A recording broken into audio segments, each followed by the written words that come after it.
Halo sahabat OKS Story. Di video kali ini saya akan menceritakan cerita misteri yang berjudul Gua Terlarang di Sumatera, yang dijaga makhluk tak kasat mata. Selamat mendengarkan. Di pedalaman hutan Sumatera yang jauh dari keramaian kota, berdirilah sebuah desa kecil yang nyaris tak pernah muncul di peta.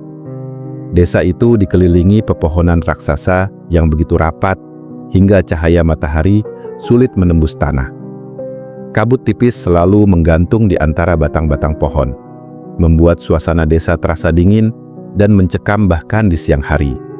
Warga desa hidup sederhana, tetapi ada satu hal yang selalu mereka hindari untuk dibicarakan. Sebuah goa terlarang yang berada di balik bukit hitam, jauh di dalam hutan. Menjelang sore, seorang pria muda bernama Rendra tiba di desa itu dengan pakaian lusuh dan ransel tua di punggungnya.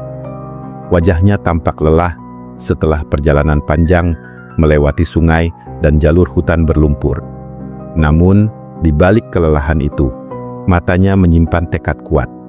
Ia datang bukan untuk berwisata atau mencari petualangan. Ia datang untuk mencari kakaknya, Damar, yang hilang secara misterius 3 tahun lalu. Rendra masih mengingat hari terakhir sebelum kakaknya menghilang. Damar pernah berkata bahwa ada rahasia besar tersembunyi di sebuah goa tua di pedalaman Sumatera. Setelah itu, ia pergi dan tak pernah kembali. Yang tersisa hanyalah surat lusuh berisi gambar simbol aneh dan tulisan singkat, "Jangan biarkan siapapun masuk ke goa itu." Sejak hari itu, Rendra tidak pernah berhenti mencari jawaban. Saat memasuki desa, langkah Rendra langsung menjadi perhatian warga. Beberapa ibu yang sedang menjemur padi menghentikan pekerjaan mereka dan memandangnya dengan wajah cemas.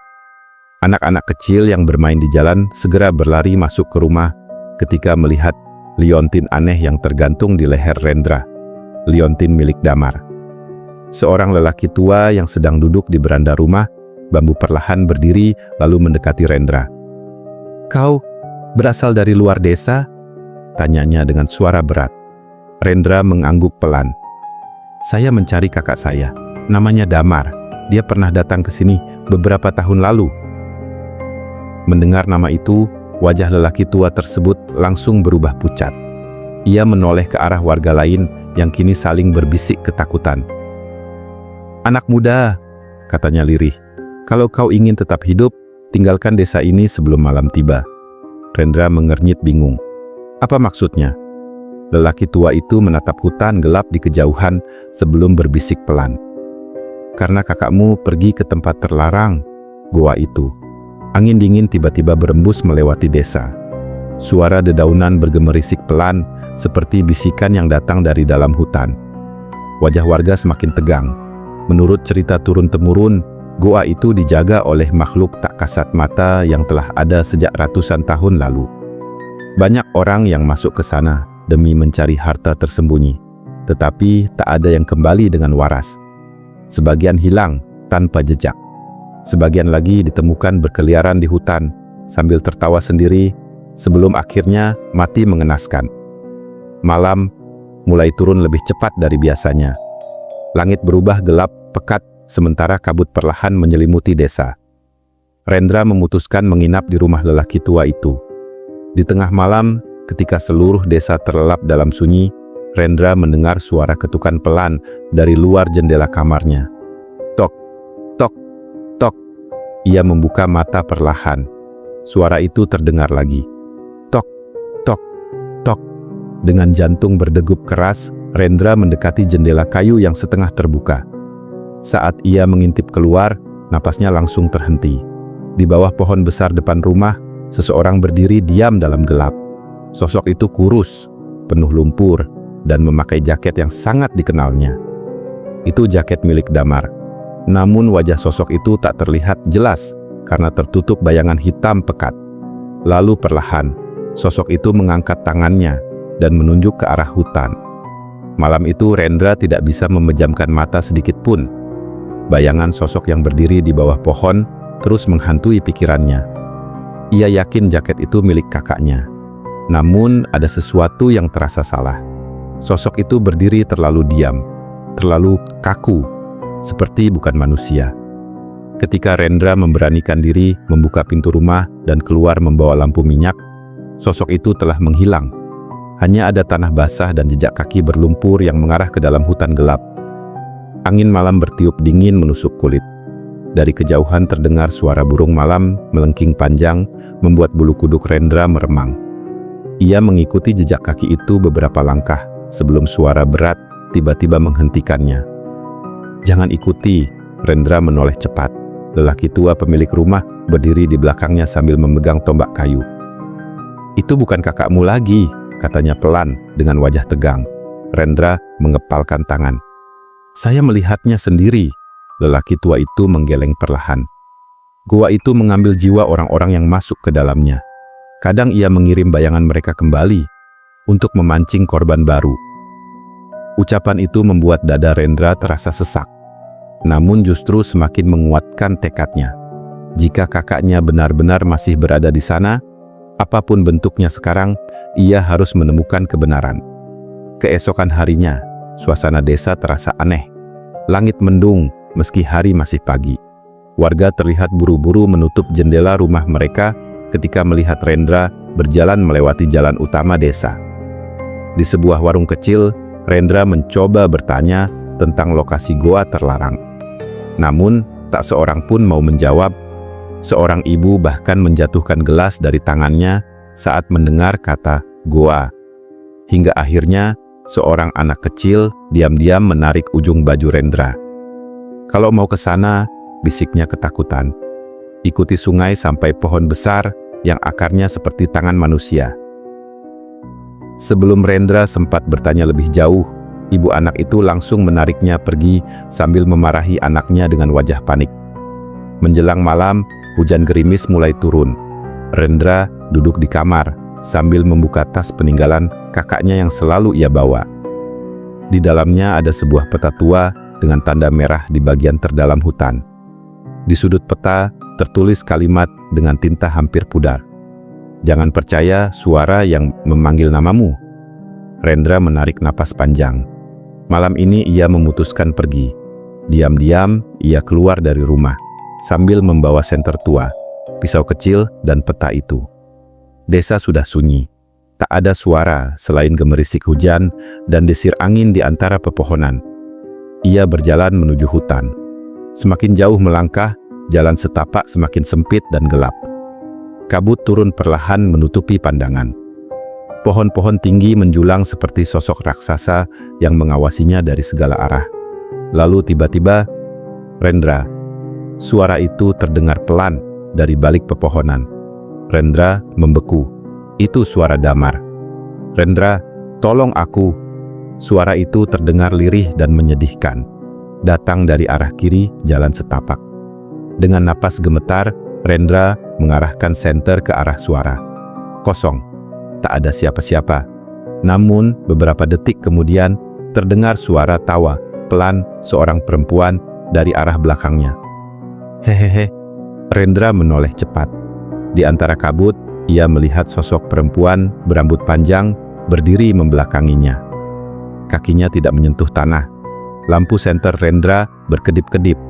Saat cahaya kembali normal, sosok itu sudah lenyap. Jantung Rendra berdetak semakin keras. Namun ia terus berjalan hingga akhirnya pepohonan mulai terbuka. Dan di hadapannya muncul sebuah bukit batu hitam raksasa. Di bagian bawah bukit itu terlihat mulut goa besar menganga gelap seperti rahang monster. Di dinding batu sekitar pintu goa terdapat ukiran kuno yang menyerupai wajah-wajah manusia sedang menjerit.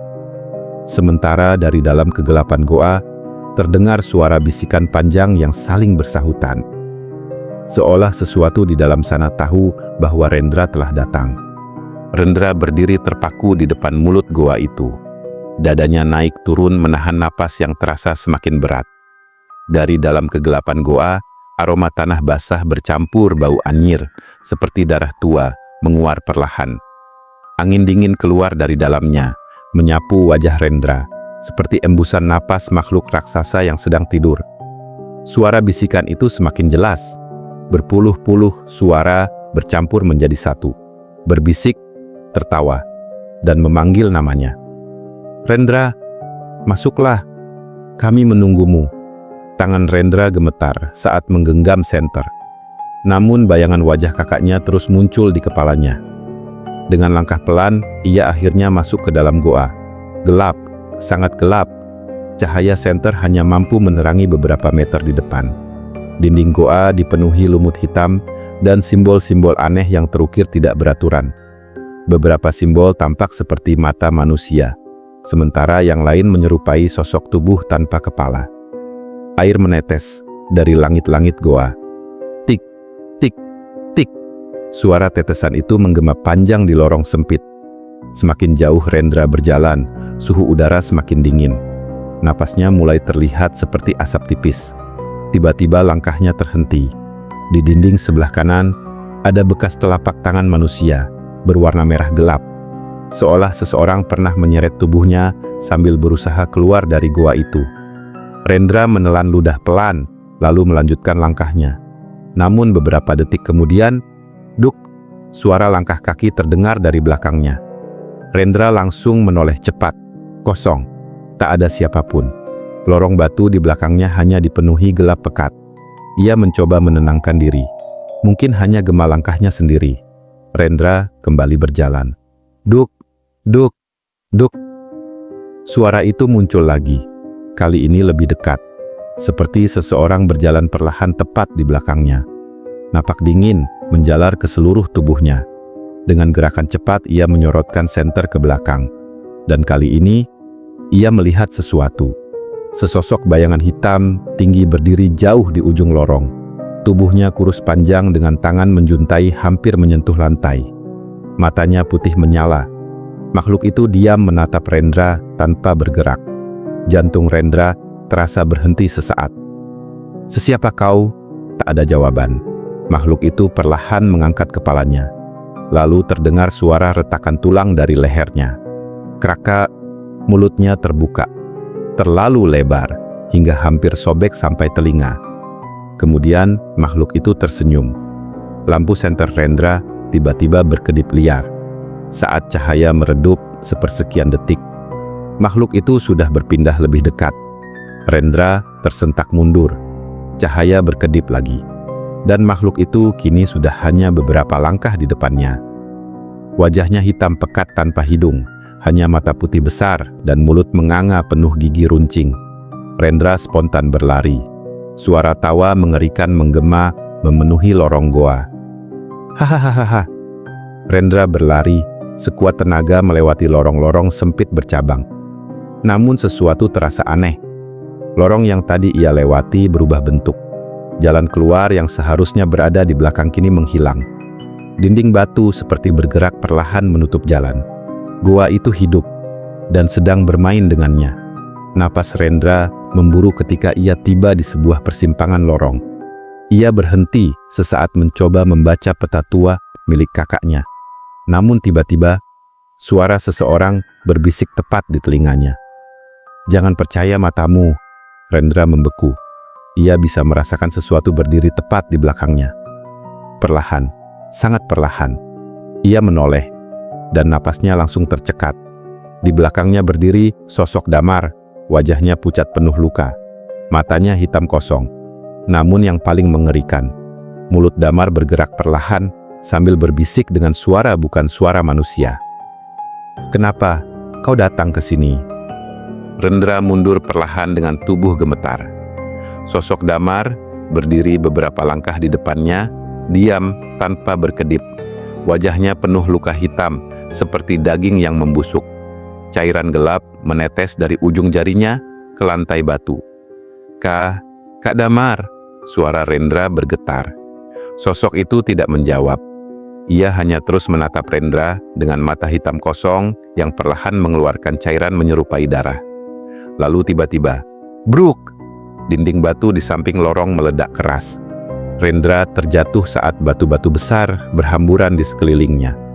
Suara jeritan panjang menggema dari dalam goa, begitu nyaring hingga membuat telinganya berdenging. Ketika Rendra kembali menoleh ke arah Damar, sosok itu sudah hilang. Yang tersisa hanya jejak lumpur hitam di lantai batu. Napas Rendra memburu. Dengan kaki gemetar, ia terus berjalan menyusuri lorong yang kini semakin sempit. Dari kejauhan, muncul cahaya merah samar berkedip-kedip seperti api.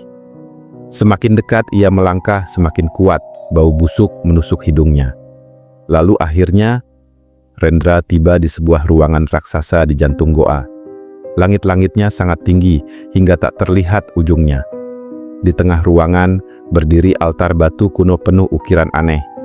Di sekeliling altar berserakan tulang belulang manusia yang telah menghitam dimakan usia. Beberapa tengkorak masih utuh, seolah mereka mati sambil menatap sesuatu dengan ketakutan luar biasa. Rendra menelan ludah. Di atas altar terdapat patung batu menyerupai makhluk bertubuh manusia dengan kepala tanpa wajah. Tiba-tiba, duk, duk, duk.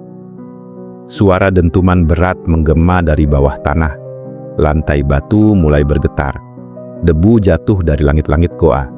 Rendra melangkah mundur panik. Lalu suara napas berat terdengar tepat di belakang telinganya. Rendra membeku.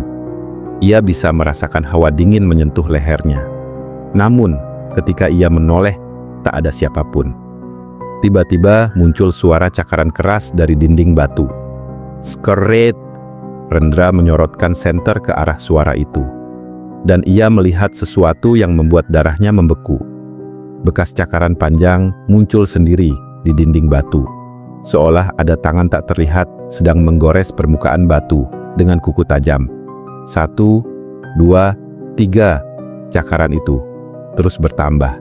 Lalu suara bisikan mulai memenuhi ruangan. Pergi, kau tidak diinginkan.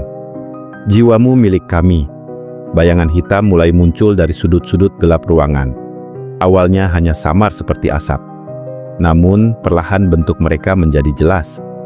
Makhluk-makhluk tinggi kurus dengan tubuh hitam legam dan mata merah menyala berdiri mengelilingi altar. Jumlah mereka puluhan, mungkin lebih. Mereka tidak berjalan.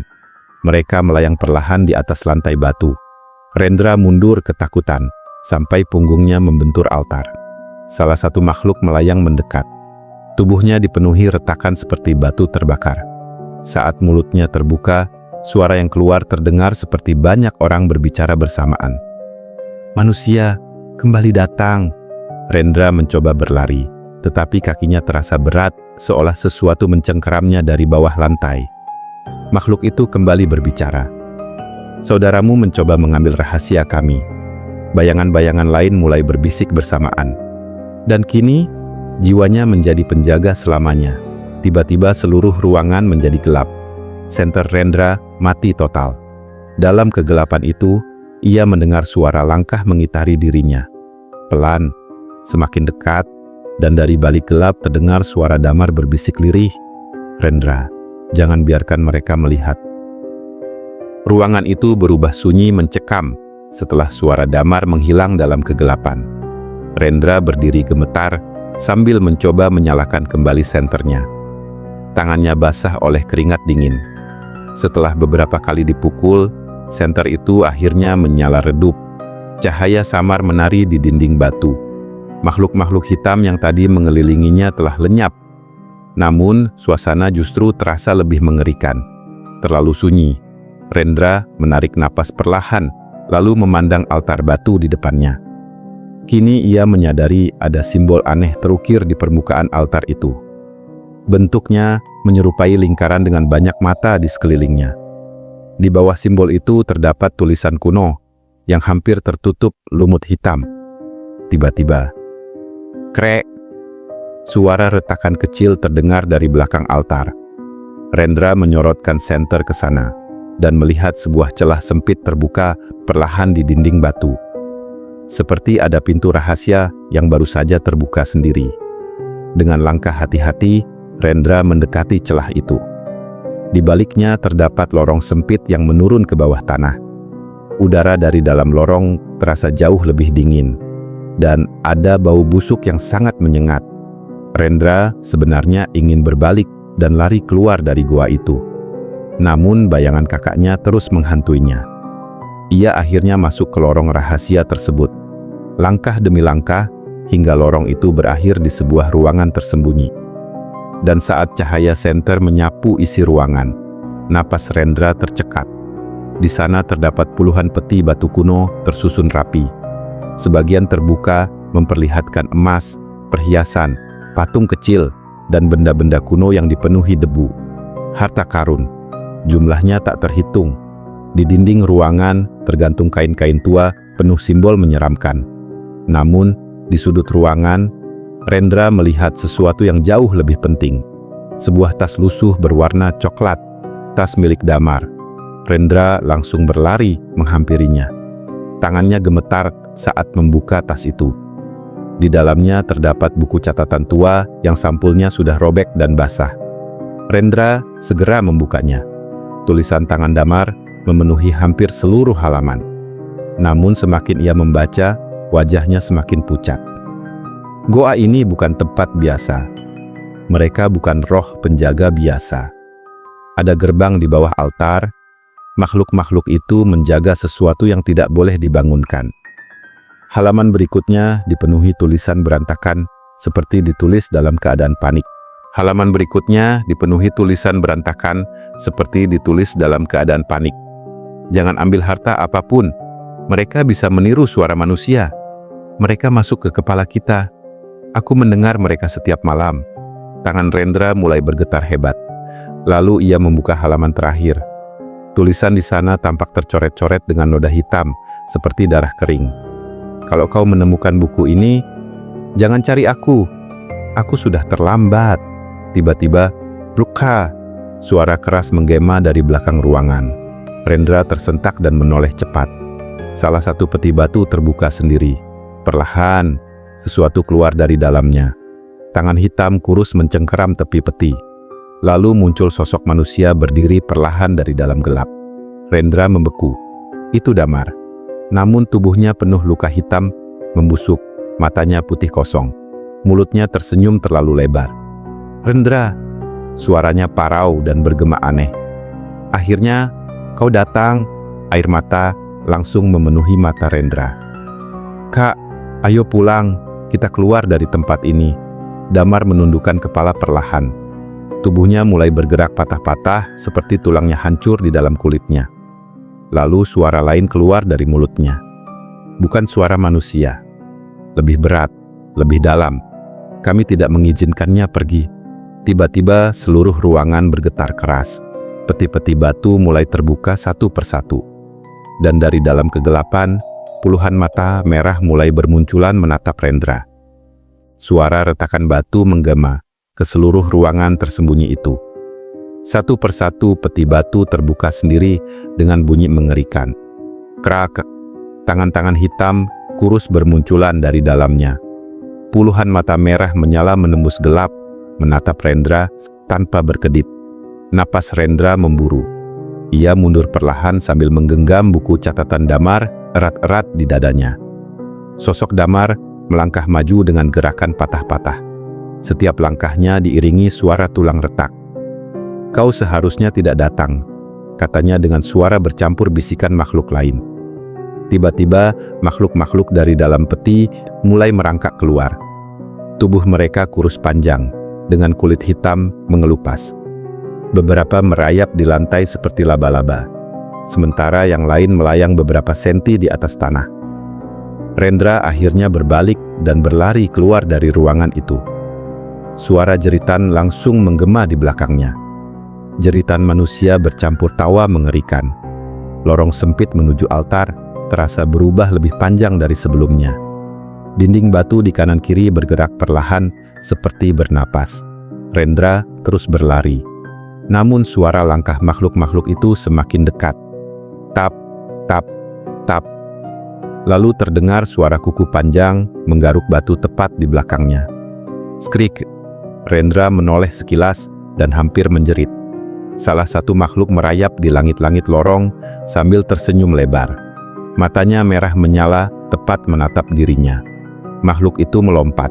Rendra menjatuhkan tubuhnya ke depan tepat waktu. Makhluk itu menghantam lantai batu dengan suara keras. Tanpa menunggu, Rendra bangkit dan kembali berlari. Akhirnya ia tiba di ruangan altar.